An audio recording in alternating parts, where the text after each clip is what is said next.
Ustazah punya bermacam-macam karya. Ini salah satunya adalah karya dari kalian yang sudah kalian kumpulkan kemarin.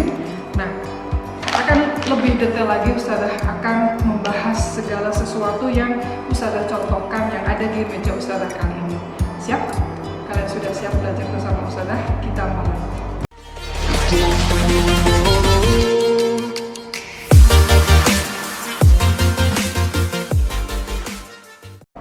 Tetap semangat anak-anakku.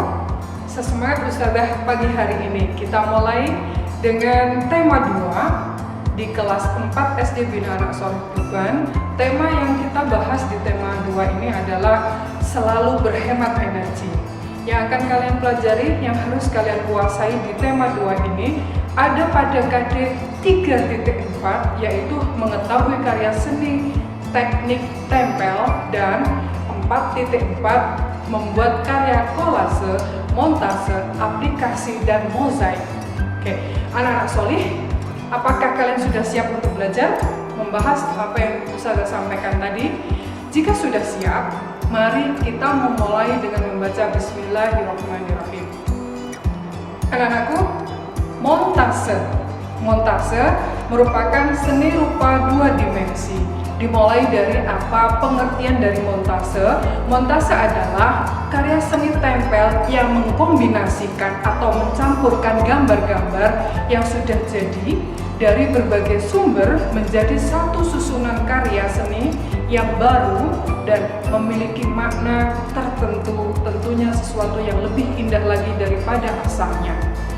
Anak-anakku, sumber yang dimaksud untuk membuat montase bisa dari koran bekas, majalah bekas, buku yang sudah tidak terpakai lagi, undangan, dan lain sebagainya yang memiliki gambar. Dari sumber-sumber tersebut bisa digunting dan ditempelkan ke media baru, jadilah itu montase. Anak-anakku, setelah kalian memahami apa pengertian dari montase, selanjutnya Ustazah akan menjelaskan atau menerangkan fungsi dari montase. Karena jika membuat sesuatu tanpa ada fungsinya, sesuatu yang tidak manfaat, bukan anak-anakku? Oke, fungsi dari montase adalah kita bicara fungsi dari sisi edukatifnya. Apa sih edukatif itu? Informasi yang menghubungkan dengan pendidikan atau yang bersifat mendidik. Nah, fungsi edukatif dari montase adalah dapat mengembangkan pikiran, estetika, yaitu ilmu yang membahas bagaimana keindahan bisa terbentuk dan bagaimana supaya dapat merasakan keindahan itu. Nah, selanjutnya fungsinya sebagai daya serap, emosi, dan juga kreativitas dari pembuat montase itu. Itulah fungsi dari montase. Anak-anakku, Ustazah akan lanjutkan. Contoh penerapan montase dalam kehidupan sehari-hari.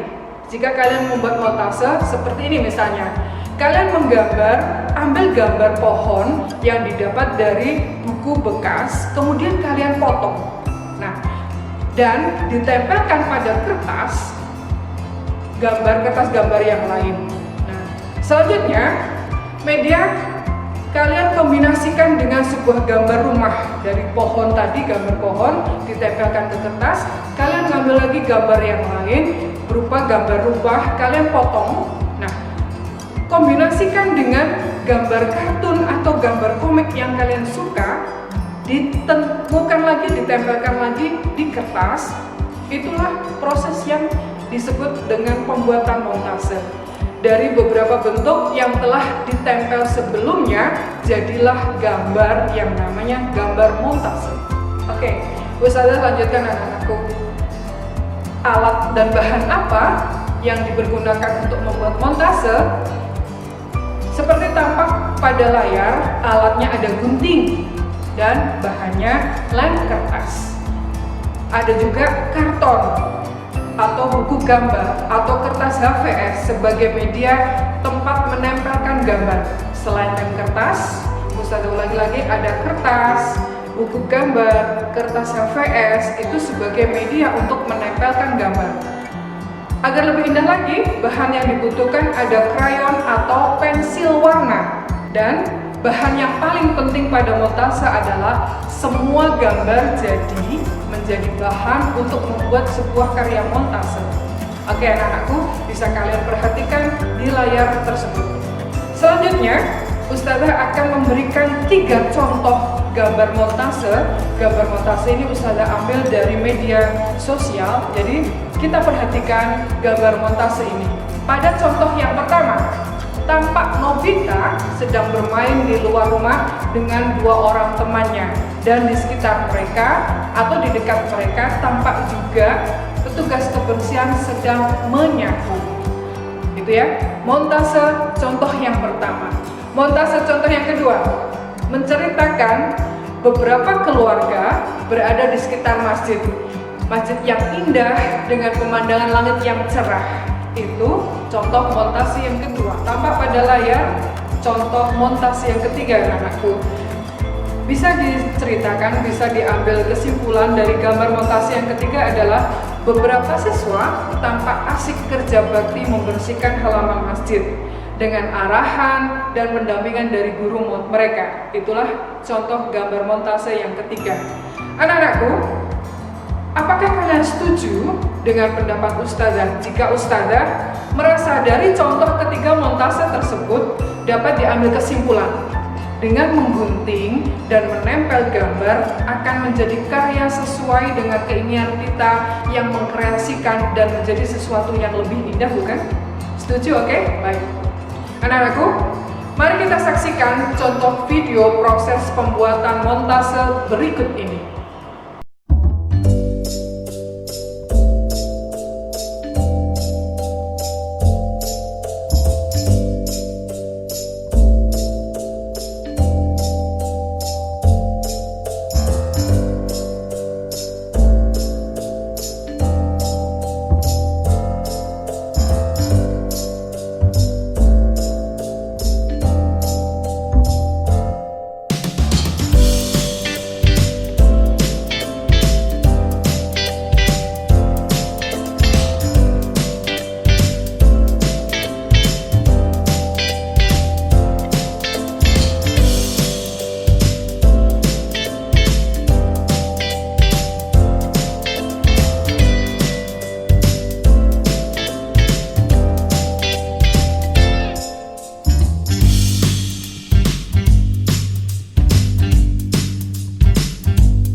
Setelah kita saksikan contoh video proses pembuatan montase tadi, anak-anakku, selanjutnya Ustazah cukupkan tentang pembahasan montase.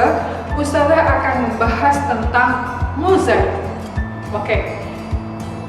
Ustazah mulai dulu dari pengertian mozaik.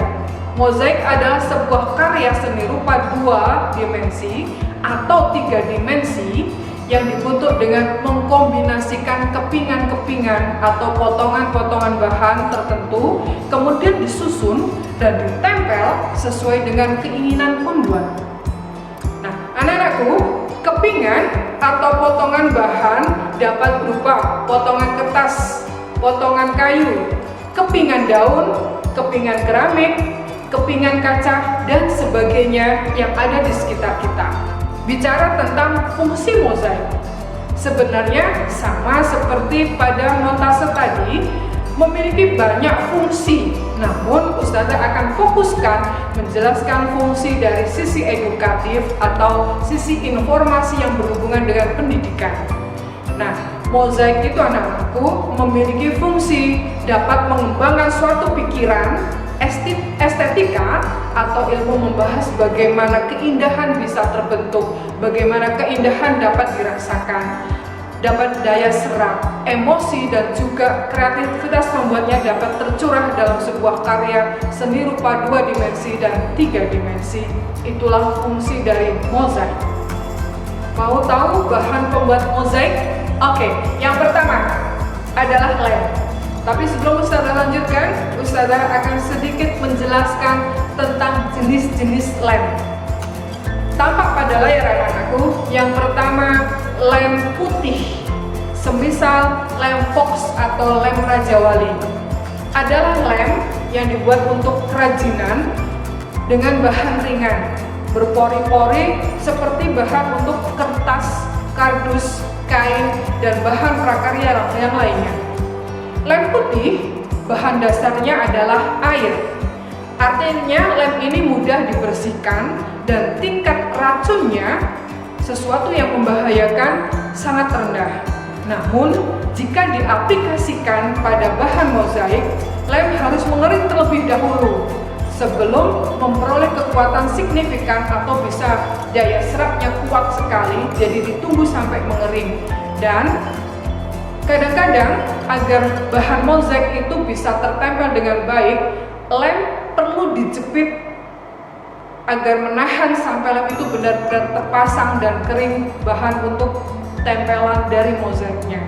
Sedangkan jenis lem yang kedua tampak pada layar adalah lem ungu. Lem ungu ini adalah merek produk. Fungsinya untuk merekatkan jenis bahan seperti kayu, logam, porselen, kaca, kulit, tekstil, kertas juga bisa, kardus juga bisa, dan flanel serta bahan prakarya yang lainnya. Masih semangat anak-anakku? Ustazah lanjutkan jenis lem yang ketiga tampak pada layar adalah lem kertas. Bisa dibuat dari bagian tumbuhan atau hewan ternyata lem kertas ini, ataupun juga dari cairan bahan kimia dan beberapa hal lagi. Tapi Ustazah lebih fokuskan bahwasanya lem kertas ini adalah cairan alami yang berasal dari pohon saat ditebang lantas diproses secara kimiawi. Intinya, lem ini akan merekatkan potongan-potongan kertas yang dibutuhkan dan aman untuk anak-anak itu fungsinya. Demikian anak-anakku, sedikit pengetahuan tentang lem. Selanjutnya, perhatikan pada layar bahan apa saja yang digunakan untuk membuat mozaik.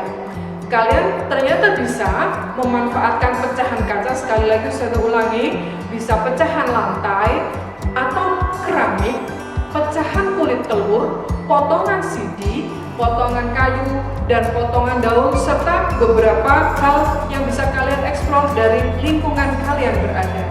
Oke, seru sekali teman-teman ya. Anak-anakku, sedangkan alat untuk membuat montase adalah gunting dan palu. Tentunya gunting untuk menggunting, jika membutuhkan memecah, memanfaatkanlah palu. Oke, Ustazah lanjutkan. Selanjutnya, fokus kita adalah memperhatikan contoh-contoh mozaik berikut ini.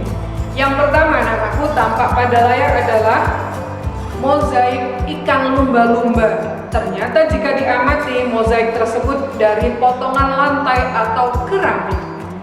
Sedangkan contoh mozaik yang kedua, kalian amati juga. Kalau kita amati, ternyata mozaik kedua itu adalah potongan kaca warna-warni yang disusun sedemikian rupa menjadi dinding untuk rumah yang sangat indah. Contoh mozaik yang ketiga. Setelah kalian mengamati tadi ada potongan lantai atau keramik, contoh yang kedua potongan kaca warna-warni, yang ketiga ini tidak kalah indahnya, contoh mozaik dari bahan potongan kayu yang disusun sedemikian rupa menjadi dinding untuk rumah yang indah. Anak-anakku, telah Ustazah jelaskan mengenai segala sesuatu terkait kolase, montase, dan mozaik. Apakah dari ketiga karya seni rupa tersebut memiliki perbedaan dan persamaan? Yups, benar sekali. Ketiganya memiliki perbedaan dan persamaan. Kita amati anak-anakku, kita pahami lagi. Persamaan antara kolase, montase, dan mozaik ternyata tampak pada layar. Ustazah perjelas di situ bahwasanya persamaannya pada proses pengerjaannya. Caranya dengan menempelkan pada bidang gambar. Sedangkan perbedaan kolase, montase, dan mozaik, perbedaannya ternyata adalah pada material yang ditempelkan. Jika kolase, dari bahan yang berbeda-beda ditempelkan menjadi satu kesatuan. Jika montase, dengan bahan dari gambar yang sudah jadi.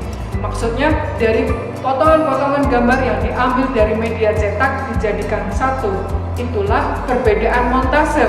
Sedangkan mozaik berupa susunan kepingan bahan dengan jenis yang sama, jadilah bentuk karya montase. Well done, Masya Allah. Ustazah cukupkan sampai di sini pelajaran kita kali ini. Semoga bermanfaat dan izinkan Ustazah berpesan kepada kalian semua. Sholat 5 waktu tetap terlaksana dengan baik ya anakku. Berbuat baik kepada semua orang. Selanjutnya Ustazah berpesan, jaga kesehatan dengan menjaga pola makan serta rutinlah berolahraga meskipun itu hanya sekedar berjalan kaki di sekitar lingkungan rumah kita. Tentunya Ustazah juga berharap doakan semoga pandemi COVID ini segera berlalu anak-anakku. Dan terakhir kita akhiri dengan mengucapkan alhamdulillahirabbil alamin. Mohon maaf atas semua kesalahan dan terima kasih atas perhatiannya. Saya akhiri. Assalamualaikum warahmatullahi wabarakatuh.